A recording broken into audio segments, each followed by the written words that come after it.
Chelsea inglés. Se han vendido casi 40,000 boletas para asistir al Stamford Bridge, donde Chelsea, que es líder con 37 puntos, más 32 goles en la diferencia a favor, es escoltado por el Manchester City, que también tiene 37, pero más 29 en ese ítem de diferencia. ¿Quién les escolta? El Arsenal, con 34 unidades. Es decir, será una batalla por el liderato en la Liga Femenina Inglesa, con una cuota colombiana. Mayra Ramírez, la de Cibaté, en Cundinamarca. 7 de la mañana, 1 minuto. Los deportes a esta hora, en Mañanas Blue.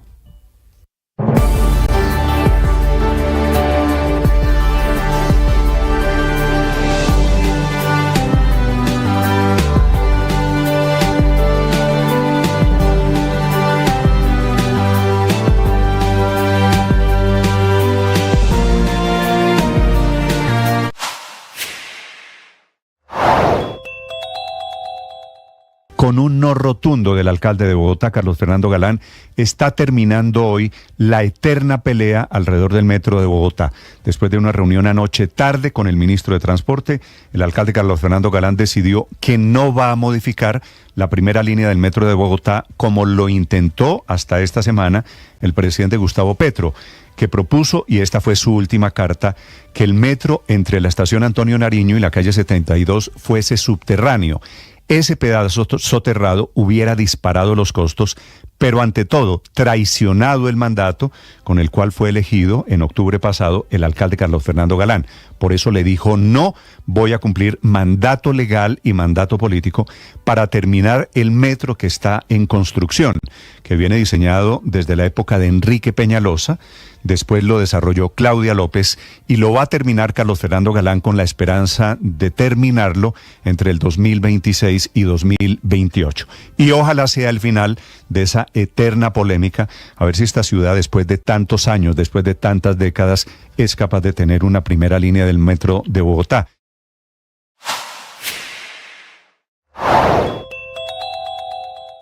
Nicolás Petro, que se desdijo de lo que él mismo le había dicho a la justicia en agosto del año pasado, cuando ante jueces, ante fiscales del caso, dijo que su padre estaba enterado y habló de la corrupción que hubo en la campaña del 2022. Ayer, en una audiencia en la Comisión de Acusación de la Cámara de Representantes, ante investigadores que son parlamentarios, que tienen la función jurisdiccional de juzgar al presidente de la República, dijo que él lo dijo, lo de agosto pasado, porque la Fiscalía lo presionó. Eso sí sostuvo que fue su padre, el presidente Petro, que no sabía de la plata que donaron el Turco Ilzaca, Santander, López Sierra, y que en realidad fueron préstamos que hoy le están cobrando. Se mantuvo en su versión de que el polémico empresario Euclides Torres fue quien financió el evento de la P, ese famoso, en una plazoleta en Barranquilla, que fue en septiembre del 2021, cuando teóricamente no había comenzado la campaña presidencial, y por eso corrieron ríos de plata ya en ese momento para financiar no solo actos en Barranquilla, sino también en Cartagena y Sucre.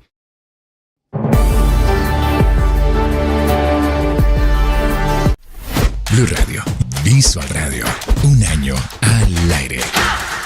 El hecho de estar presente en plataformas digitales y que ustedes nos vean en directo ha sido un reto para la radio, porque nadie nos veía, nos escuchaba. Entonces nos ha hecho retarnos como profesionales, cambiar, evolucionar y darnos cuenta que tenemos miles de oportunidades en el futuro para seguir explorando nuestra profesión en otros aspectos. Entonces... Estás escuchando Blue Radio y BlueRadio.com. 7 de la mañana, 4 minutos, Felipe. El caso de las basuras Vitalogic en Bucaramanga va a pasar a la historia por dos cosas. Sí. Uno, porque por ese caso se acabó la carrera política de don Rodolfo Hernández, ¿no? Que tenía la bandera de la Liga Anticorrupción. Sí. Condenado ya por la justicia colombiana con el fallo de ayer por el tema de corrupción. Así que este es el final de don Rodolfo Hernández. Desde el punto de vista personal, Felipe, pues uno con el cáncer terminal de don Rodolfo Hernández, pues lo único que puede hacer es decir, hombre, lo lamento mucho, ¿cierto? Así es. Un cáncer de colon con metástasis a los 79 años, pues es terminal desafortunadamente, y por eso él rompe en llanto en ese testimonio de ayer. Sí. Pero lo otro fundamental, Felipe, sí, es que en este caso de corrupción, cometieron la terrible torpeza, Felipe, de ir a una notaría a pactar lo que llaman allí el corretaje.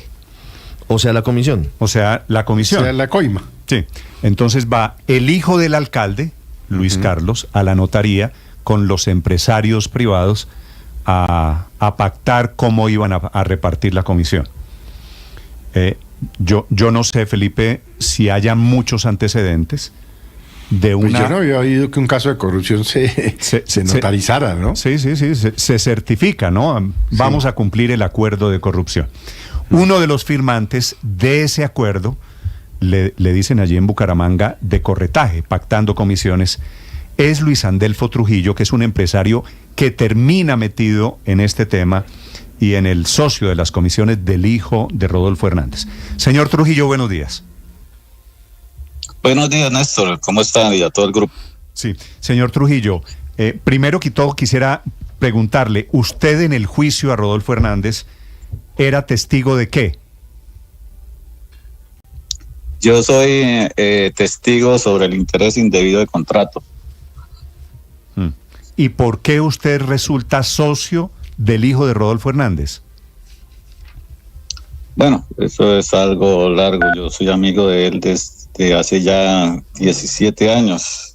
Él iba mucho a la finca mía allá en Sabana que tenía. Sí. Y cuando en el 2016 queda de alcalde Rodolfo, pues yo lo llamé y le dije que qué podíamos hacer por la ciudad, qué nos podíamos hacer por la ciudad, ya que el papá había quedado alcalde. Entonces ahí fue cuando él nos dijo, por intermedio de Luis Carlos, que a ver, se necesitaba todo, pero no había dinero en las arcas. Entonces, pues nosotros yo me puse la tarea de conseguir a Carlos Gutiérrez, que sabía de contratación, porque yo no sabía de contratación, para ver, más que todo, él veía los dos focos grandes de Bucaramanga, que eran las basuras y los malos olores para la petar también. Y pues nos pusimos a la tarea y pues se le consiguió una empresa mexicana para la petar y una empresa americana para las basuras. Se le consiguió, quiere decir, usted como empresario privado fue mediador de esos contratos con Bucaramanga. Sí, señor, con Carlos Gutiérrez fuimos mediadores y lo sentamos con el alcalde a los empresarios americanos y a los mexicanos. Sí, ¿y usted comisionaba? Sí, claro, nosotros teníamos una comisión pues por vender las plantas pues nos dan una comisión. Claro, nosotros somos privados y pues ahí no había problema. El problema fue el hijo del alcalde, que pues el papá era público, ¿no? Entonces, por eso nunca lo entendieron ellos. Sí, y van a la notaría y pactan una comisión de ¿cuánta plata? En el contrato de corretaje estaba el corretaje por las 3 plantas. Por cada planta eran $660,000. O sea, eran 3 plantas que se iban a traer. Entonces, aproximadamente $2 millones. Sí, y aparte existía otro contrato del 2.2% con Cercón, que era la que iba a operar la tecnología por 30 años. Sí, y ese contrato, ese era el grande. Sí, señor. ¿Y ese era de cuánta plata? El otro contrato no estaban los números reales. Ellos pasaron un flujo de caja, pero pues eran muy grandes, sí, porque era el trabajo y anualmente iba subiendo, porque a medida que iba subiendo la basura, pues iba subiendo la ganancia. ¿Y por qué la comisión solamente para el hijo de Rodolfo Hernández era de $1,5 millones? No, de esos $2 millones, precisamente hubo una reunión en Bogotá con Alarcón acerca de eso, de que él, por ser el que iba a tomar el mando de eso, iba a tener mayor ganancia. Entonces se repartió, fue 34% para Alarcón, un 20 y pico por ciento para Luis Carlos, otro 20 y pico para Carlos, y a mí era el 15%. Sí. Algo más poquito. Al hijo del alcalde le tocaba el 25%. ¿De qué suma, señor Trujillo? De los $2 millones y del 2.2% que se recogiera de los 30 años. Sí, ese 2 0.2%, creo que era una plata en muchos millones de dólares, ¿no? Porque era un contrato a largo plazo. Sí, era 30 años, claro, sí, era grande, pero pues no se puede dar la cifra exacta porque cada año iba subiendo la basura, entonces iba subiendo la ganancia. Sí, pero más o menos anualmente estamos hablando de ¿cuánto? No, la verdad yo nunca saqué las cuentas de eso porque pues solo estaba lo de los 2 millones que era exacto, lo otro sí, nunca sacamos las cuentas. Sí, pero los 2 millones era la cuotica inicial. El jugo de todo el negocio era el contrato a 30 años en el tema de basuras. Sí, claro. Sí. Señor Trujillo, hoy con las herramientas que hay, habiendo sido usted amigo de Luis Carlos Hernández, del hijo de don Rodolfo Hernández, ¿usted ve con retrospectiva esto como un tema de corrupción? Bueno, pues hay que verlo de diferentes formas, ¿no? En el caso mío, pues soy una persona privada, pues yo puedo recibir el corretaje, ¿no? Ya él que es hijo de alguien público, pues sí, ahí hay una corrupción, ¿no? Los privados que estaban metidos aquí, me dice usted, que es don Luis Andelfo Trujillo, un señor Carlos Gutiérrez, ¿verdad? Sí, Carlos Gutiérrez, sí. ¿Carlos Gutiérrez es el mismo Carlos Gutiérrez que yo conozco en Bogotá? No, señor, no es él. No, ese grande ligas no. Sí, el Carlos Gutiérrez que yo conozco, Felipe, en Bogotá, es el cuñado del presidente, o concuñado del presidente Petro, ¿verdad? Sí. Sí, señor. Que se llama igual, pero no es. El cuñado del presidente es Carlos Gutiérrez Roballo. Sí, cuando vino la Procuraduría aquí a Cúcuta precisamente y venía el abogado de Rodolfo a defenderlo, él cuando nombró a Carlos Gutiérrez se iba a salir de la sala porque él no iba a defender a Rodolfo entonces y era Carlos Gutiérrez de Bogotá. Yo le dije, no, tranquilo que no es otro, entonces volví y se sentó el hombre. Sí. Pues, ¿cómo es su tesis, señor Trujillo, de que ustedes por ser privados no cometen un acto de corrupción y que el acto de corrupción solamente es del hijo del alcalde? Pues hasta donde yo tengo entendido, persona pública es la que no puede recibir corretaje. Nosotros somos privados y nosotros por llevar, es más, a nosotros la comisión nos la iba a dar el Estado, nos la iba a dar a las plantas Weston Way, ¿no? Por eso, entonces estamos hablando de dos cosas diferentes. Lo de ustedes privados era comisión, ¿cierto? Sí, un corretaje, sí. Bueno, una comisión, sí. Sí. Y para el hijo de Rodolfo Hernández, era un soborno. Puede ser que no sé cómo está tipificado, o sea, dentro de la jurisprudencia de que no, pues claro, él es hijo del alcalde, ¿no? Porque él es hijo del alcalde, no es en sí el alcalde, ¿no? Entonces, sí, no sé, o sea, lo que se llama popularmente será la coima. Pues sí, la recibía el hijo, sí, puede ser. Sí. Señor Trujillo, ¿cómo es la historia de la situación en la que favorecen a Vitalogic para que los pliegos del concurso queden justamente hechos a la medida de esa empresa? ¿Y qué papel tiene en todo esto el señor Jorge Hernán Alarcón? ¿Cómo es esa historia? Bueno, eso inicia cuando nosotros le hacemos la propuesta con Carlos Gutiérrez de una tecnología de sacar energía de los residuos sólidos. Entonces hay una primera reunión. ¿Esa propuesta se la hacen a Rodolfo Hernández? Sí, señor. Al alcalde, entonces alcalde de Bucaramanga. Entonces alcalde de Bucaramanga. Sí. Y el 24 de junio hay una reunión en Bogotá, en el Marriott, donde se reúnen con los de la tecnología, con los de Vitalogic. Allí en esa reunión, el alcalde dice, queda convencido de la tecnología y de la solución de las basuras y él mismo dice pues que ya que nosotros pongamos la calavera, ¿no? La calavera era el que iba a hacer los pliegos. Entonces ahí es cuando Carlos Gutiérrez consigue a... Perdóneme, ¿la calavera qué es? Jorge Hernán Alarcón, el que iba a hacer los pliegos. ¿Que es el que hace los pliegos a la medida de Vitalogic? Sí, señor. ¿Y por qué le dicen la calavera? El alcalde, con sus dichos chavachero ahí, dijo, pues, consigan ustedes la calavera. Y sí. O sea, ¿esa calavera comisionaba también? Claro. No es que él no sentó. Rodolfo Señor. Hernández es el que les pide a ustedes que busquen la persona que haga los pliegos a la medida de Vitalogic. Sí, señor. Sí, señor, así es. Sí. ¿Y cómo se consigue usted o cómo consiguen a Jorge Hernán Alarcón para que haga finalmente eso, el pliego sastre, para que Vitalogic se quede con el contrato? Eso lo consiguió Carlos Gutiérrez, Sí. porque él es el que sabe contratación, y él lo consiguió y lo llevó a Bucaramanga el 1 de julio del 2016. Ahí en el aeropuerto lo recoge el hijo del alcalde, Luis Carlos, y lo lleva tenemos un desayuno ahí en el Tony en Bucaramanga, y después lo lleva al apartamento de Rodolfo, donde se quedó por casi como 4 o 5 meses se quedó viviendo ahí. Cada vez que iba a Bucaramanga se quedaba ahí en el apartamento del alcalde, en el penthouse al frente del penthouse donde vivía el alcalde, porque él tiene los 2 penthouse allá en el Premier. Sí. O sea, ¿el alcalde conocía absolutamente todo lo que estaba pasando? Lógico, porque lo tenía ahí al frente, o sea, todos los días pues hablaba.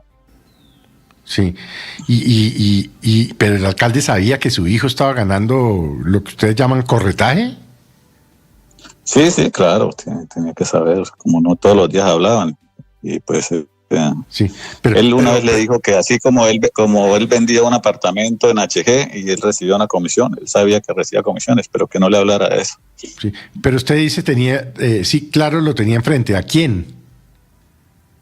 A Jorge Hernán Alarcón, que se quedó tenía vez que iba al frente en la oficina, dice usted. A la Calavera. Sí, señora, es que él tenía un penthouse donde vivía y un penthouse donde le llegaba la gente que le atendía, y atendía también a él. En este momento, señor Trujillo, ¿usted cree que el responsable de la corrupción, desde adentro, digo no desde el punto de vista de ustedes de empresarios, sino de la corrupción que había en la alcaldía de Bucaramanga, era del propio alcalde Rodolfo Hernández? No, pues ahí sí no sé cómo contestarle eso. Se lo pregunto de otra manera. El hijo, cuando usted se reunía con el hijo de Rodolfo Hernández, con su amigo Luis Carlos, Sí. ¿usted sabía como empresario que había algo turbio que estaba pasando al otro lado? Que estaban cuadrando la licitación, amañando la licitación el contrato para ustedes. Sí, claro, sí. ¿Ustedes sabían que detrás de eso había un acto de corrupción? Pues sí, posiblemente. Pues no aparecía él, pero sí aparecía el hijo, y siendo el hijo, pues sí, ya llevaba todo esto. ¿Usted tiene alguna tesis por qué no se sentó en el banquillo de acusados al hijo de Rodolfo Hernández, sino al papá, sino a don Rodolfo Hernández? Porque según la fiscalía va por fases. Primero va la fase del papá y después va la del hijo. O sea, ¿el hijo también va a terminar en problemado? Sí, señor, parece que sí. Sí, esa amistad de ustedes dos se destruyó para siempre, supongo. Claro, totalmente. En el 2017, cuando salió el primer documento de la Procuraduría. ¿Y a usted le han hecho reclamos? ¿Le han dicho, oiga, Luis Andelfo, ¿por qué termina usted convertido en testigo contra nosotros? Claro, el hijo me dijo muchas veces, pero ellos tienen la respuesta. Ellos saben que después de 2 años de estar trabajando nosotros con la tecnología americana, ellos querían cambiarnos ya con una tecnología holandesa a última hora. Sí. Para salvar el proyecto de basuras. Ese es el origen de su decisión de colaborar con la justicia, claro. de cantar. Sí. Claro. Don Luis Andelfo, usted dice, nos reunimos, si le entiendo bien, en el Marriott en Cartagena con Rodolfo Hernández. Y ahí es donde él... No, el Marriott en Bogotá. Y ahí es donde él queda convencido de la tecnología y dice, busquen la Calavera para hacer los pliegos de tal suerte que se favorezca a Vitalogic. ¿Rodolfo Hernández quedó convencido solo con la tecnología o hubo algún ofrecimiento de comisión por parte de alguno de los asistentes a la reunión? No, quedó convencido de la tecnología y no hubo ningún ofrecimiento. Sí. Pero entonces, ¿por qué, si estaba convencido de la tecnología, no la puso a competir? Es decir, ¿por qué él les pide a ustedes que ponga una persona para hacer los pliegos para que gane Vitalogic, a pesar de que hubiera quedado convencido, si no existía ningún interés económico o hubo un interés distinto? Bueno, pero él ya sabía que el hijo era el que estaba presentando a la gente, entonces ya se imaginaba que el hijo iba en una comisión, ¿no? Lógico. Porque el hijo fue el que trajo a las personas, ¿no? Por medio de nosotros. ¿Y por qué no mirar los resultados del concurso público? ¿Le dijo algo, señor Trujillo, en ese momento, en esa reunión en el Hotel Marriott? Es decir, ¿por qué por derecha tan convencido que esta era la mejor opción, Vitalogic? No, pues la verdad, yo en esa reunión no estuvo fue Carlos Gutiérrez. El que estuvo fue Carlos Gutiérrez allá en Bogotá y yo estaba en Bucaramanga. Ya cuando llegaron, pues ahí fue cuando ya conocí a Jorge Hernández Alarcón el 1 de julio del 2016. Sí, señor Trujillo, quisiera preguntarle por la plata, porque son cifras grandes, 1.5 millones de dólares, que era la comisión del hijo del alcalde, de Luis Carlos. ¿Esa comisión quién la fijó? ¿El hijo o el alcalde Rodolfo Hernández? No, eso es una comisión que da las plantas de Estados Unidos. O sea, sí, es una pero el comisión porcentaje que da por la venta de esas plantas. Pero el porcentaje, ¿quién lo fija? ¿Ustedes lo piden o lo pidió el hijo o eso es autónomo de las empresas? No, eso es autónomo de la empresa, de un porcentaje que ellos dan de ganancia por la venta de cada planta. ¿Esa empresa de dónde era? Americana, Watson Way. ¿De qué ciudad de Estados Unidos? No sé exactamente. Sé que era de Estados Unidos. ¿Nunca los llevaron a ustedes a conocer la empresa? No, pues a nosotros no sabemos si a los de Vitalogy, los tres personajes de Vitalogy. Sí. Señor Trujillo, cuando Rodolfo Hernández estuvo a punto hace 2 años de ser presidente de Colombia, él fue el rival y tuvo opción, en algún momento iba punteando las encuestas, perdió con el presidente Petro por 700.000 votos, que es un margen pequeño. Cuando Rodolfo Hernández tuvo la posibilidad en esa campaña de ser presidente de Colombia, ustedes, los empresarios, el hijo de don Rodolfo Hernández, ¿no los contactó a ustedes? ¿No se frotaron las manos en algún momento para decir, esto lo podemos hacer también a nivel nacional? No, al revés. Al revés, yo hice 2 declaraciones 8 días antes de esas presidenciales con Daniel Coronel, precisamente pues para que no quedara el presidente. ¿Usted se volvió antirrodolfista? Totalmente, porque el hombre me hizo mucho daño. ¿Por qué? Eso no solo fue un negocio, fueron 7 negocios en los cuales estaba metido y los últimos recursos se invirtieron ahí y pues todo se perdió. ¿Ustedes estaban en 7 negocios en la alcaldía de Rodolfo Hernández? Sí, señor, yo le presenté 7 negocios. Sí. ¿Usted recibió, señor Trujillo, de la Fiscalía un principio de oportunidad? No, ninguno. ¿No? No. ¿Y por qué no, si me parece que usted aquí en esta entrevista ha confesado también un delito? No, porque ellos consideran que es un tema privado. O sea, nosotros estábamos recibiendo la planta, precisamente de las plantas de Estados Unidos, y es privado. O sea, yo consulté con el abogado y hablaron con el fiscal y dijo que no tenía... No, claro que ustedes comisionaban, pero el mecanismo como estaban consiguiendo los contratos para la comisión, claro que era delictuoso. Pues sí, pero no se consideró así. Y además, a los 6 meses de estallado ese escándalo, pues me abrieron uno aquí misteriosamente de Bogotá, el búnker de la Fiscalía aquí en Cúcuta, el cual ya me van a dar reclusión. Sí, pero señor Trujillo, usted está hablando de que eran 7 negocios. ¿Cuáles eran esos 7 negocios? Eso era en La Petar también, con los mexicanos. Él estuvo allá en México, él estuvo con el dueño de las plantas de tratamiento de aguas residuales. Él es Luis Carlos. Estuvo Luis Carlos, estuvo Rodolfo, estuvo la mamá, estuvo él, bueno, faltó solo el perro. Estuvo, ¿qué quiere decir? Allá en la reunión con el señor en México, allá de La Petar. O sea, la corrupción de don Rodolfo Hernández no solo era el tema de basura, sino más negocios en otros sectores.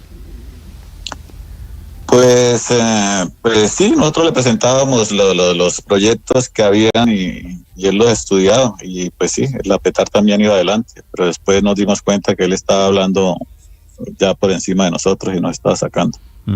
Sí. Señor Trujillo, le hago una pregunta final. Usted en la audiencia de ayer, usted estaba conectado, creo, en la audiencia de ayer, ¿cierto? Sí, claro, toda la audiencia, sí, señor. Usted, pues claro, porque usted fue uno de los testigos claves para desenredar esta madeja. Señor Trujillo, ¿usted qué sintió cuando vio al ingeniero, al exalcalde Rodolfo Hernández, llorar como lloró desconsoladamente ayer, diciéndole pues al estrado, al juez, a ustedes, que él tiene un cáncer terminal, que lo está matando? Bueno, pues ahí el juez, el fiscal y procuraduría determinaron que llevaran esos exámenes a medicina legal para ver si era cierto lo que estaba hablando él. Entonces, y por eso quedó para el 13 de junio a las 2 de la tarde la sentencia. ¿Y usted Entonces, tiene dependiendo alguna... de lo que dice, ¿no? Pero usted Señor. tiene, es decir, allá en Bucaramanga es un hecho público, desde hace rato se sabe que él tiene un cáncer, ¿no? Sí, claro. Y se sabe que él cumple la semana entrante 79 años. Sí, también, sí, señor. Y un cáncer a los 79 años, pues esto lo acaba, lo va a matar. Sí, posiblemente. Sí, él no quería intramural, él quería que de pronto asistiera pues casa por cárcel de pronto con la sentencia. Sí. Me da la impresión de que usted no está muy convencido del cáncer terminal. No, el mismo fiscal fue el que dijo que esperábamos esa respuesta de medicina legal, si verdaderamente no podía estar intramural. Vale. Señor Trujillo, gracias por aceptar esta entrevista. Bueno, a la orden. Con gusto. Muy amable, son las 7 de la mañana, 27 minutos. Este es el caso de Rodolfo Hernández, el hombre que hace 2 años, Felipe, estuvo a punto de ser presidente de la República. Obviamente, Felipe, con un cáncer, con una condena, 79 años. Este es el final de la vida pública de don Rodolfo Hernández. Pero sin lugar a dudas. Y por lo que cuenta el señor Trujillo, pues estaba enterado de absolutamente todo, ¿no? Sí, pues eso es, Felipe, es que eso es lo que concluye el juez basado en testimonios como este que acabamos de escuchar. Pero es que además, como fueron, Felipe, si me permite la expresión, como fueron tan brutos, dejaron documentado el acuerdo de comisiones y va el hijo del alcalde y lo firma en la notaría. Habráse visto, y hay correos, y hay testimonios. Eso es parte del problema de los hijos, ¿no? ¿Cuál es el problema de los hijos, Felipe? Pues, por ejemplo, fíjese en la que tiene Nicolás Petro a su padre, ¿no? Nicolás, claro. Felipe, y este señor y es que antes papá, los presidentes, Néstor, estoy hablándole hace muchos años, sacaban a los hijos del país mientras eran gobernantes, ¿no? Felipe, eso creo que siempre su abuelo, se armaban enredos, ¿no? Creo que su desde abuelo, López Pumarejo, don Alberto Lleras y muchos desde hace un siglo, los presidentes, Felipe, saben que tienen que tener a la familia lejos, ¿no? Así es. Pero a pesar de eso siempre hay problemas, ¿no? Porque pues desde López Pumarejo hubo problemas con sus hijos. Tal vez los mayores problemas de su segundo mandato fueron con sus hijos. Después incluso recuerdo que cuando Carlos Lleras fue presidente, esos problemas con la familia. Claro, cuando Carlos Lleras fue presidente también hubo unos enredos de una importación ilegal de un automóvil, una cosa de ese estilo, ya no recuerdo bien, pero sí, la familia siempre metiendo en problemas, y digo la familia en general y no solo los hijos, Néstor, porque me llamó la atención del informe que presentamos temprano, que al fondo, dentro de las voces que se presentaron en el informe, se decía que era la esposa de Rodolfo Hernández la que había insistido en cometer eso que usted llama la brutalidad de firmar el contrato, que ella, por desconfianza aparentemente, había exigido prácticamente que se firmara el contrato y que el que lo firmara fuera el hijo. No olvide usted que la señora del señor Rodolfo Hernández siempre ha sido la que se ha dicho que maneja la plata, ¿no? Fue incluso creo que gerente de su campaña, si no recuerdo mal, y es, entiendo, gerente o administradora de los negocios privados que son multimillonarios del señor Rodolfo Hernández. La alusión de Nicolás Petro es que el presidente Petro también metió a Nicolás como director de la campaña en el Caribe. Sí, así que ya metidos en el lío, pues acuérdese de la célebre frase, yo no lo crié. Claro, pero eso no lo excusa. Pero Rodolfo Hernández, Felipe, a diferencia del caso Petro, no ha dicho yo a Luis Carlos no lo crié. Es decir, de hecho, Rodolfo Hernández termina sacrificado aquí es por las uñas de su hijo Luis Carlos. Claro, pero cuando y lo tenía de asesor, la verdad es que era muy cercano María Consuelo a él mientras fue alcalde de la ciudad de Bucaramanga. Luis Carlos Hernández era uno de los más cercanos por supuesto, asesores. Pero además con esta narración que nos hace el testigo sobre la calavera, y escoja usted la calavera, es evidente que Rodolfo Hernández sabía y hacía parte, y trataba de que no le hablaran del tema, pero era consciente de que se estaba cometiendo un acto de corrupción. Yo creo que si bien el tema de las familias, y lo hemos visto con el carrusel de la contratación, de los hermanos Moreno Rojas, bueno, eso se ha visto a lo largo de la historia de Colombia y en todos los partidos políticos, a mí sí me parece que eso no puede exonerar de responsabilidad a la persona que está siendo objeto de la ordenación de gasto, primero de la ordenación de gasto, pero además la responsabilidad política, pero además el cinismo de después haber construido una campaña presidencial sobre la frase de la lucha contra la corrupción, y ese era su leitmotiv en todo, la lucha contra la corrupción, los corruptos, las ratas, las cucarachas. Me acuerdo que utilizaba cualquier figura, sabiendo que él tenía metidas las manos en las arcas de Bucaramanga. Es realmente lamentable. Yo me siento doblemente engañada, porque como ustedes saben, yo voté por él. Entonces, no solamente, sí, claro, no solamente me siento engañada por todo lo que ofreció en la campaña, sino después por haberse retirado, Felipe, y por no haber que levanten la mano hoy los que votaron, María Consuelo la primera. Sí, no, yo me siento doblemente engañada. Los que votaron por Rodolfo Hernández, porque este señor condenado por corrupción estuvo, Felipe, a 3 doritos de ser el presidente. Pero es que además, Néstor, permítame, le digo una cosa. Usted se imagina... ¡Qué cinismo! Usted se imagina...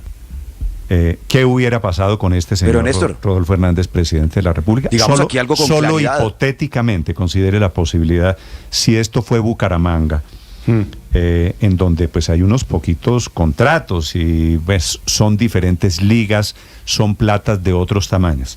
No quiero imaginarme lo que hubiera sido la familia. Pero además la narración es completamente realista, porque uno diría, no, hay cosas que no pueden pasar, pero esto le dice, bueno, busque dónde vamos a encontrar el negocio. Y después de saber qué rubros sí existían en el presupuesto de Bucaramanga, van a buscar qué vender. O sea, es una cosa nauseabunda. Con respeto por ti y por todos los que votaron por Rodolfo Hernández, no los engañó. Esto se sabía, con todo el respeto, esto se sabía antes de primera vuelta. Aquí el entrevistado nos dijo con claridad, no, yo di unas entrevistas, yo conté todo esto, por lo cual condenaron ayer a Rodolfo Hernández, lo sabía Colombia, que había una notaría, que habían firmado todo esto. Entonces, el temor a la izquierda, el temor al cambio, llevaron a media Colombia a votar por un delincuente porque ya el señor había declarado. Sí, pero ese es claro, otro. pero entonces, también ese cuentico de que los engañaron a todos, no, lo que pasó es que le tuvieron más miedo a la izquierda, le tuvieron más miedo a la izquierda que a aventurarse con un viejito loco delincuente. Sí, imagínese cómo era el miedo, sí. Todo eso que usted dice, Luis Ernesto, es cierto. Imagínese cómo era el miedo que... El miedo era tremendo. Sí, de acuerdo. Y lamentablemente, Néstor, y yo también tengo que reconocerlo, en ese tema este gobierno no ha resultado muy diferente, quiero decir. Claro, y lamentablemente en segunda vuelta los colombianos no tuvieron las mejores opciones, hay que decirlo así de claro. En segunda vuelta los colombianos escogían entre el miedo y la incertidumbre o el riesgo.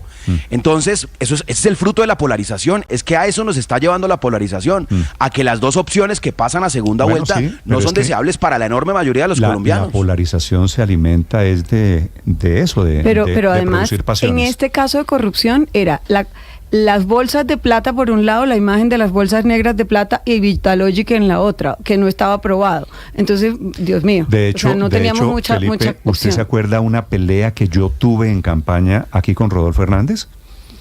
No, Felipe no la tengo terminó, clara. no, en esa entrevista termina tirando el teléfono, Claro. porque yo le pregunto por el tema de Vitalogic y yo le digo, pero usted es el único candidato de los que está en campaña cuestionado por tema de corrupción, y el señor no solo tenía las manitas manchadas, sino que se molestaba cuando se le preguntaba de Vitalogic. Pero bueno, me piden los oyentes, Paola, al tablero. Me piden los oyentes, Paola, que le haga una pregunta. Sí, Ya, usted se imagina, Paola, la pregunta que le voy a hacer. más o menos. La vicepresidente de Rodolfo Hernández, ¿qué tiene que decir el día de hoy? Señora presidenta. La candidata a vicepresidente por 24 horas, ¿qué tiene que decir? Pues no, mire, si María Consuelo se siente doblemente engañada, yo me siento triplemente engañada. O sea, realmente esto es absolutamente lamentable y casi que llego a la conclusión de que todos aquellos que se ufanan de ser los grandes líderes anticorrupción terminan siendo los más corruptos, ¿no? Y me acuerdo hasta del caso del fiscal, ¿se acuerda? El que finalmente extraditaron, el fiscal anticorrupción. Sí, el fiscal anticorrupción. Corrupto. Pero es que de aquí en adelante todos los que enarbolan esa bandera Paola? terminan siempre Olmedo, implicados y salpicados. Meta en esa lista a su... Bueno, yo debo aclarar, usted no era amiga de Rodolfo Hernández, ¿no es verdad? No, nunca. Yo lo vi una vez en mi vida personalmente y nunca Cuando más. le propuso, y tal vez habré hablado por teléfono otra vez con ese señor. Que fuese Ni su idea. vicepresidente, ese fue el día que usted lo conoció. Por 24 horas, exactamente. Ese día lo conocí. 24 horas duró esa vicepresidencia. Más como 48 horas, póngale, pero no fueron más de 2 días. Ok. Meta en esa lista de los que se ufanan de ser los adalides de la anticorrupción. Meta a Olmedo López. Meta al fiscal, ¿cómo se llama el fiscal? Luis Gustavo Moreno. Gustavo Moreno. Fiscal anticorrupción. Meta al director de la Liga Anticorrupción, don Rodolfo Hernández. Desafortunadamente, pues sí, Felipe, 10 millones de personas, un poquito más de 10 millones de personas, en ese momento creyeron el discurso y lo creyeron genuinamente, pues, o con ingenuidad, el discurso de don Rodolfo Hernández hace 2 años. Hace 2 años se presentaba como todo lo contrario de lo que resultó siendo ya condenado por la justicia Rodolfo Hernández, que me parece es el hecho político para la historia, el final de la vida pública de don Rodolfo Hernández. Aurelio, señor. Sí, y si juntamos todas las piezas, podríamos decir esto. La campaña presidencial de 2022 fue la campaña de los hijos calaveras, para que juntemos hijos con calavera y nos queda completo el cuadro, ¿sí? Porque el hijo calavera de Petro y el hijo calavero de Rodolfo. No muy diferente, Luisito de Nicolásito, sí. Claro, no, podemos bautizar la campaña presidencial y esto pues había que escoger, no por la polarización, había que escoger en cuál de los 2 hijos calaveras se montaba cualquiera. Yo voté en blanco, afortunadamente voté en blanco precisamente por todo lo que acabo de decir Luis Ernesto. Pero la verdad es que al final de cuentas el país estaba escogiendo por Rodolfo Hernández, o sea, todos votaron en blanco, lo sospechaba. Lo canté públicamente y todo, y está escrito, no, eso no va a yo sé, Aurelio, que hoy no van a aparecer los votos de Rodolfo Hernández. La única que valientemente lo admite es... Pero mire, Néstor, yo sí asumo que voté por Gustavo Petro. 738, señor. Porque yo sí asumo plenamente que voté por Gustavo Petro, porque votar por ese viejito loco, además que lo demostraba en todos sus videos, pero además que ya sabíamos lo de Vitalogic porque lo había mostrado los documentos de la notaría, pues para mí era absolutamente inaceptable. Y voté por Gustavo Petro porque, sin ser un hombre de izquierda, consideré que en medio de esa polarización era una opción más viable y menos problemática para el país. Y yo creo que esa es la tragedia. Vamos a repetir esto de verdad en el 2026, Néstor. Vamos a quedar enfrentados en 2 opciones indeseables. Ok, 7 de la mañana, 38 minutos. Pero también sabíamos que Danilo Rueda y el hermano de Petro andaban toda esa cruzada en las cárceles reclutando apoyos que terminaron, por ejemplo, haciendo llegar plata a San Nicolás. Ya la superpeo barranquillera había sucedido. El empate delincuencial. Se lo admito, es que no hay sorpresas para ningún lado. Esto es lo que pasa. Empatados, ¿quedamos empatados o qué, Néstor? Pero además un empate lamentable. Es que, como decían, el punto no puede ser que cada conducta parezca tener justificación con cara porque el gano otro yo también lo y hace. con sello pierde usted. pero yo creo que no queda bien, digamos, un mensaje de que unas cosas se justifican o se explican porque los otros también lo hacen, que es a lo que nos hemos acostumbrado los colombianos. Entonces, ahorita estamos un poco excusando al señor Rodolfo Hernández porque es que Petro también tenía unos ruidos de corrupción y también tenía unas personas indeseables a su lado. Y ese, francamente, es un muy mal mensaje. Todo lo contrario. Solo una precisión. Nadie está excusando a Rodolfo Todo Hernández. lo contrario. He dicho que le cae toda la responsabilidad y por eso digo que es una persona cínica, porque haber construido su campaña basándose en un mensaje anticorrupción y saber y ser consciente que él tenía una participación activa y un liderazgo en un caso de corrupción en Bucaramanga. Hasta ahí estoy totalmente de acuerdo con María Consuelo, pero hasta ahí, punto. Meter el tema de Petro es simplemente tratar de que no sea utilizado esto como una bandera política a favor o en contra de alguno, y realmente disminuye Héctor, el control social que hay que tener sobre las conductas del señor Rodolfo Hernández, como no las quisieron tener durante la campaña, Néstor. No, es que no son muy diferentes, no son muy diferentes los señores de Vitalogic y los señores del clan de Euclides Torres, unos premiados con unas cifras mayúsculas, pero todo al final termina siendo un hecho de corrupción. La corrupción no es muy diferente porque es de un partido político, porque es de un gobierno, ¿no? Todo huele feo, todo es un asco, la verdad. Pero bueno, los escucho. Aurelio, invito a los oyentes, quienes quieran participar, sobre Rodolfo Hernández, sobre la campaña, sobre los hijos. La cuenta es Blue Radio Com y cuenta Néstor Morales C. Yo sí me mantengo en que cuando se escriba la crónica de la campaña del 2022, un buen nombre sería escogiendo entre dos hijos calaveras. Me gustaría con esa crónica. Y con respecto al involucramiento de los hijos en política y en campañas electorales, no se le olvide tampoco el detalle de David Zuluaga, que también está enredado con la cosa de Oscar Iván, me han recordado, todo un enredo Felipe, terrible. No sé por qué, yo sospecho que es en quienes confiamos los padres. Los papás yo creo que actúan de buena fe cuando el doctor Oscar Iván Zuluaga metió a su hijo, o cuando el presidente Petro metió a Nicolás, o cuando, ¿quién más? Rodolfo Hernández. Es que es diferente, me parece, Ricardo, el tema de Rodolfo Hernández. Porque Rodolfo Hernández está involucrado directamente en la corrupción. Claro. Entonces, los papás meten a los hijos porque confían plenamente en los hijos y porque saben que los hijos son leales a toda prueba y saben que esa relación intentan meter a los hijos y después eso termina de una manera diferente. Terminan los hijos emproblemados. Pero bueno, escucho, este es un tema de discusión. Pero Néstor, hijos, corrupción, política. Pero mire, Néstor, es que cada tema tiene sus particularidades y como hoy estamos hablando de Rodolfo, de los casos de Rodolfo Hernández y no de los otros, porque pareciera que tenemos más interés en hablar de los otros que de los de Rodolfo, hay que recordar que el señor Rodolfo Hernández tenía escándalos de corrupción desde antes de llegar a la alcaldía de Bucaramanga. El señor Rodolfo Hernández es una persona multimillonaria, tiene mucho dinero y nunca en el escenario nacional quisieron preguntar cómo había hecho su dinero. Porque si iban a Bucaramanga era fácil saberlo. Mucha gente sabía que el volteo de tierras en el que el señor Rodolfo Hernández se había involucrado con concejales de toda el área metropolitana de Bucaramanga para cambiar usos del suelo, etcétera, y volverse un constructor muy potente como resultó siendo, pues todo había sido a través de actos de corrupción. Eso era público en Bucaramanga y resulta que en el nivel nacional nadie quería oír eso y les parecía que el señor Rodolfo Hernández pues era una persona que tenía capacidad para ser presidente de Colombia. Yo creo que Héctor no estaba en Colombia en la campaña. Yo creo que Héctor estaba viviendo... ¿No estaba escuchando Blue en la campaña? En esos días en Ucrania. Claro que hubo cuestionamientos. ¿No escuchó las entrevistas que le hicimos a Rodolfo Hernández aquí en Blue? Pero si al contrario, lo que está diciendo Luis Ernesto con toda la razón es que esto se sabía, esto no es una sorpresa.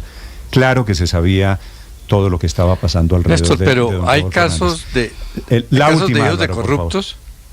Hay casos de hijos de corruptos, hijos calavera, y hay casos de papás corruptos que usan a los hijos. Yo creo que lo de Hernández es el segundo. Aquí el hijo era un instrumento de corrupción del padre, el calavera era el padre. El hijo era un ingenuo que confesó su delito en notaría. Este es el retrato perfecto del populismo, porque Hernández llega a segunda vuelta ofreciendo sacar a los corruptos, como Trump, a quien imitó totalmente porque era el Trump criollo. Y la gente vota por ellos sabiendo sus problemas penales. ¿Qué tal lo de Trump? No le caben la imputación de delitos, porque el populismo vuelve cínico a los seguidores. Los alimenta de rabia para que cometan el error de votar por ellos y los dedica a buscar el empate criminal.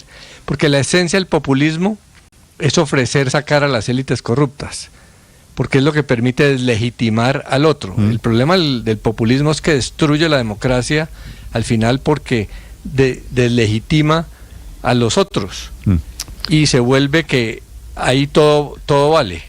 En la elección pasada, por ejemplo, estaba la opción de votar en blanco. Pero no, la mayoría de la gente quería votar pero no se podía declarar desierta la presidencia. Sí, pero había María Consuelo, había otros candidatos.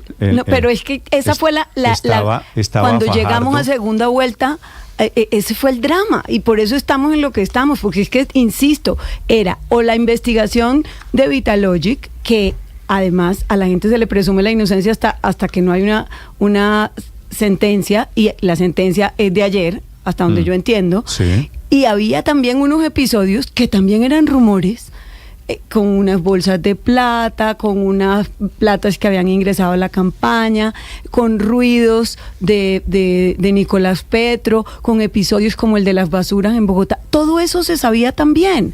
Y por eso terminé... Se sabía de los dos lados. Exacto. Terminé votando por el que en ese momento me pareció menos malo. Aquí estamos en un estado de derecho. Malo, fue terrible. Aquí estamos en un estado de derecho. Hace 2 años tuvo que y el día de ayer, Felipe, Guatemala y Guatepeor. Sí. Aquí estamos en un estado de derecho. Y el día de ayer condenaron al señor Rodolfo Hernández, lo condenaron por corrupción. Al señor presidente de la República, Gustavo Petro, no lo han condenado por él hacer un tinglado de corrupción como hizo Rodolfo Hernández. Esto no es un tema de hijos. Entonces sí, claro que el hijo recibió la coima, pero es que el papá fue el que amañó el contrato.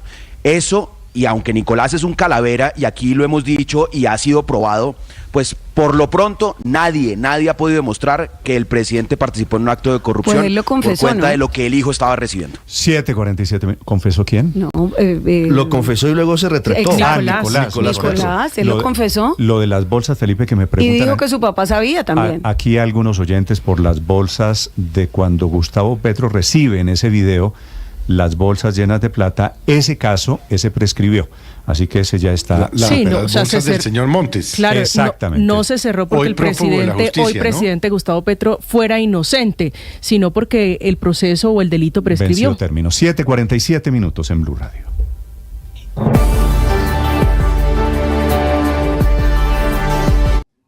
Es normal que haya momentos de tu vida en el que falte el ánimo, en el que te sientas desmotivado, desmotivada. Situaciones, dificultades, miedos, te llevan a no estar con esas fuerzas y con esas ganas que se requieren. ¿Qué hacer en esos momentos? Yo te invito a pensar en 2 claves. La primera, es importante generar pensamientos optimistas en ese momento, visualizar realización de sueños, generar emociones de bienestar. En la medida en la que tú te sientes bien, ese ánimo vuelve, ese ánimo te impulsa. Y la segunda es disciplina. No dejes que tu vida caiga en la montaña rusa de nuestras emociones, de los impulsos emocionales. Cuando no tengas ánimo, haz lo que te corresponde hacer. Estoy convencido que el hacer genera también motivación, genera también buenas emociones. Por eso, 2 claves. Una, pensamientos positivos, palabras positivas, visualizaciones que te emocionen, provocar emociones de alegría. 2, disciplina. Me toca levantarme, me voy a levantarme. Me toca hacer esto, lo voy a hacer, aunque no tenga ganas, porque el hacer me llena de sentido. Oye, ánimo, que tú eres una persona valiosa. Tú sabes.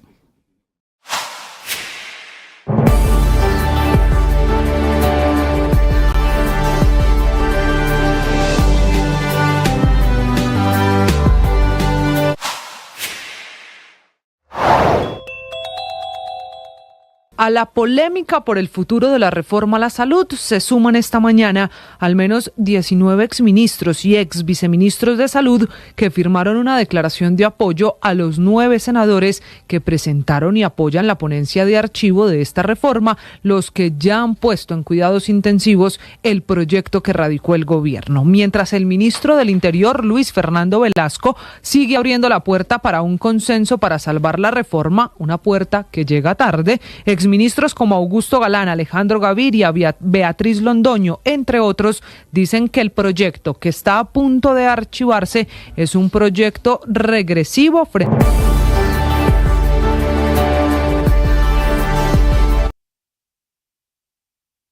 84% de los empresarios consultados afirmó que sus volúmenes de ventas fueron iguales o inferiores a los registrados en el mismo mes del año anterior, uno de los sectores más afectados por la desaceleración de la economía. Y JetSmart, la aerolínea de ultra bajo costo internacional, ya se estrena con vuelos domésticos en Colombia. Está inaugurando su primer vuelo entre Bogotá y Medellín. Tenemos ya una nueva aerolínea para conectar a las principales ciudades del país. Poco a poco irá abriendo nuevas rutas entre los principales destinos internos. Y también está entregando su balance operativo con juegos correspondiente al año 2023. Entre las cifras más importantes, transferencias al sector salud por más de 876 mil millones de pesos, con un crecimiento del 12% por la explotación de juegos de azar en Colombia.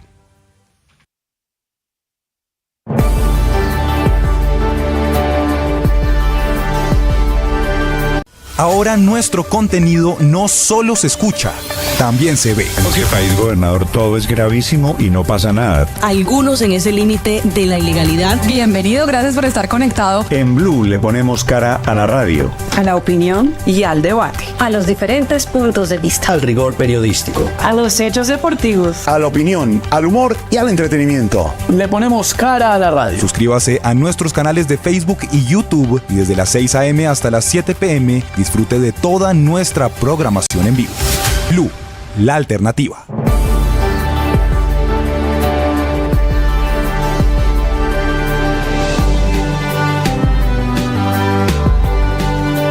Esta es Blue Radio, la alternativa. 7 de la mañana, 52 minutos, como si estuvieran en Bogotá. Esta mañana hay una balacera dentro de un vagón del metro en Nueva York. Y hay video, como si estuviéramos en Bogotá, y se ha hecho viral como si estuviéramos en Colombia. Juan Camilo Merlano. Néstor, francamente el video es impresionante y lo están usando esta mañana algunos sectores para fortalecer su discurso de que Nueva York está consumida por la inseguridad e intolerancia. El video, allí lo podemos ver, nuestros usuarios en YouTube, se ve a dos sujetos, uno de 36 años, otro de 32 años, un afroamericano, el de 36 años, cuyo nombre aún no ha sido identificado, y otro de 32 años, están discutiendo. Esto todo fue un episodio de intolerancia aparentemente. El afroamericano pensó que el sujeto de 32 años era un inmigrante ilegal y que hacía parte de la turba que hace algunos días, o más bien hace algunas semanas, atacaron a golpes a un policía allí en Nueva York. Por eso parece que empezó la discusión. El sujeto le decía: jódete, que se joda tu raza, jódete, ¿crees que puedes golpear a la policía? Y ahí empezaron a forcejear, hasta que se sacaron cuchillo. Como diríamos en la jerga colombiana, empezaron a darse chuzo. Al parecer ambos terminan heridos, están forcejeando. Ahí es cuando el sujeto afroamericano coge su chaqueta, saca de un bolsillo un arma y empieza a amenazar al sujeto de 32 años, el que creía que era un latino. Luego de un tiempo de un forcejeo, la gente, la persona que estaba grabando, que es la persona que vemos que tiene el celular en este momento, y allá al fondo se ven los dos discutiendo, toma su celular y se va corriendo junto a la demás gente del metro. Allí vemos cómo se quita la chaqueta el sujeto y la gente empieza a moverse hacia atrás. Inmediatamente todos se amontonan. Ahí vemos a la que está grabando el video, todos se amontonan e inmediatamente empiezan a escucharse los disparos.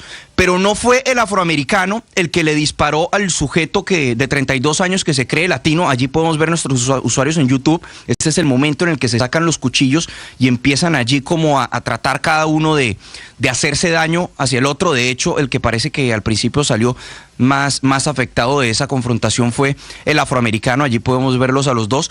Luego, cuando se escuchan los disparos, lo que han informado las autoridades es que no fue el afroamericano, no fue el sujeto del arma, sino que el que aparentemente se creía que es latino le logra quitar el arma al afroamericano y en medio del forcejeo le da un disparo en la cabeza y lo deja gravemente herido, fatalmente herido. De hecho, allí podemos ver los golpes que le dan en ese momento. De hecho, una de las mujeres se mete en medio de la pelea. De verdad que son imágenes impresionantes, un hecho de intolerancia que, como decíamos, le está dando la vuelta hoy a las redes sociales en Estados Unidos.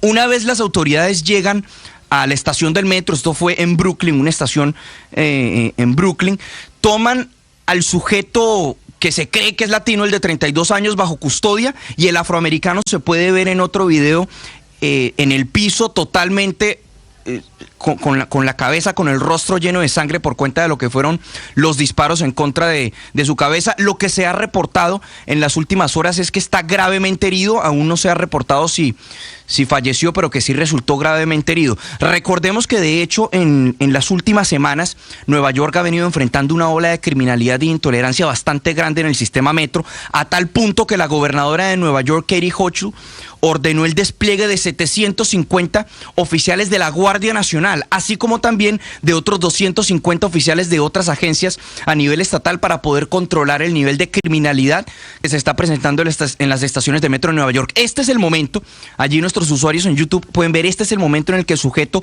coge su chaqueta y allí saca el revólver. Allí podemos ver cuando saca el revólver, luego lo carga y se va en contra del sujeto de 32 años. Es lo que se puede ver en las imágenes. Y luego posteriormente aquí vemos cómo la persona que estaba grabando, que grabó gran parte de la confrontación, se va hacia la parte de atrás del metro y empieza a gritar: sáquenme, sáquenme, ábranme. Allí es cuando toda la gente se escucha el disparo, abren el vagón del metro, allí los podemos ver a todos amontonados. Ese era justo el momento en el que estaban forcejeando, que posteriormente fue cuando este sujeto de 32 años logra arrebatarle el arma en medio del forcejeo al otro sujeto de 36 años. Esta es la persona, ahí la podemos ver, la que estaba grabando.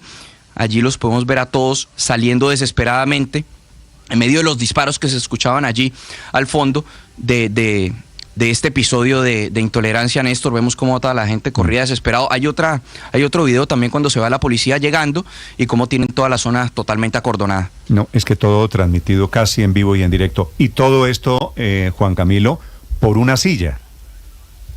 Por una silla, pero también, Néstor, porque el afroamericano pensaba que este sujeto, el aparentemente de rasgos latinos, era latino, era inmigrante ilegal y que había estado envuelto en un episodio en el que una turba golpeó y pateó, digamos, sistemáticamente a un grupo de policías hace algunas semanas en Nueva York. De hecho, le gritaba el afroamericano: ¿tú crees que puede golpear a un policía? ¿Tú crees que puede golpear a la fuerza pública?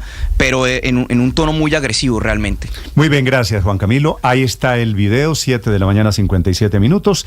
En la policía se encuentran esta mañana el general Salamanca, su director general, y la fiscal general de la Nación, que sigue siendo Marta Mancera. Convocaron los dos para dar detalles del bendecido, que es el zar del contrabando capturado hace apenas algunas horas. El hombre que movía unas fortunas, más de 8 billones de pesos en mercancías de contrabando. Pero está hablando la vicefiscal, hablando de un encuentro con el presidente Petro que no se conocía y respondiéndole a Nicolás Petro. En la dirección de la policía, Ana María Celis. Néstor, buenos días. Pues inicio contándole sobre la mega operación contra el contrabando, donde se capturó no solo a alias El Bendecido, también a otras 3 personas más, entre ellos un coronel en retiro y un mayor, y que al parecer hacía el enlace para que no fueran sospechosos. Está hablando a esta hora la fiscal Marta Mancera y asegura que también irán en contra de uno de los cabecillas de la organización, que se llama Diego Marín y conocido como alias El Señor, y para eso se obtuvo una notificación azul de Interpol para lograr su ubicación. Uno de los líderes que reclutaba policías para poder lograr su función, que era que ingresaran las mercancías sin el pago correspondiente al Estado colombiano. Néstor, también se habló de la reunión que se realizó en la casa del ministro de Justicia, Néstor Osuna, entre ella y el presidente Gustavo Petro. Lo que dice es que se hablaron de temas de paz total y de la posible suspensión de nuevas órdenes de captura, pero que en ningún momento se habló de posibles nexos del CTI, de la Fiscalía, con el narcotráfico. Las reuniones entre las dependencias del gobierno, incluido con el señor presidente... También habló Néstor sobre Nicolás Petro, pues el hijo del presidente aseguró que fue presionado para declarar en contra de su padre. Dijo la fiscal Marta Mancera que a él se le garantizaron todos sus derechos, pues al momento de realizar el interrogatorio, él estuvo en contacto siempre con su abogado.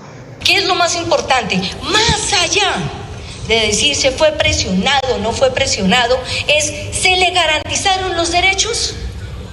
Estaba su abogado. Y ese es fundamental, porque si lo hubiéramos hecho sin el abogado, estaríamos incurriendo en una vulneración del debido proceso. Por lo tanto, la Fiscalía General de la Nación, en el marco del procedimiento penal, cumplió con cada uno de los estándares. Néstor, dice la fiscal que ahora lo que viene para el caso del hijo del presidente es que se va a realizar la audiencia preparatoria donde ellos van a mostrar las pruebas para pedir medida de aseguramiento y también para realizar la imputación de cargos. Estás escuchando Blue Radio.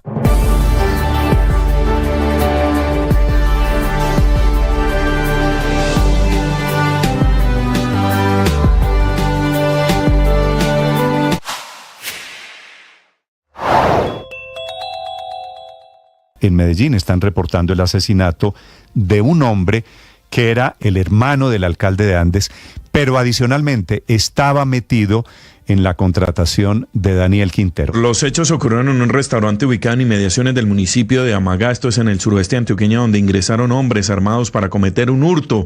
En el lugar se encontraba Asdrúbal Vélez Orozco, hermano del alcalde de Andes, Germán Alexander Vélez, una población vecina, quien al mostrar resistencia fue asesinado con varios impactos de arma de fuego. Su cuerpo quedó tendido a la afuera del establecimiento, mientras que los asesinos huyeron y a esta hora están siendo buscados por la... Testimonio que acabamos de escuchar, la vicefiscal, que está como fiscal encargada, Marta Mancera, acaba de revelar que se reunió y no le contaron al país con el presidente Gustavo Petro, ¿cierto?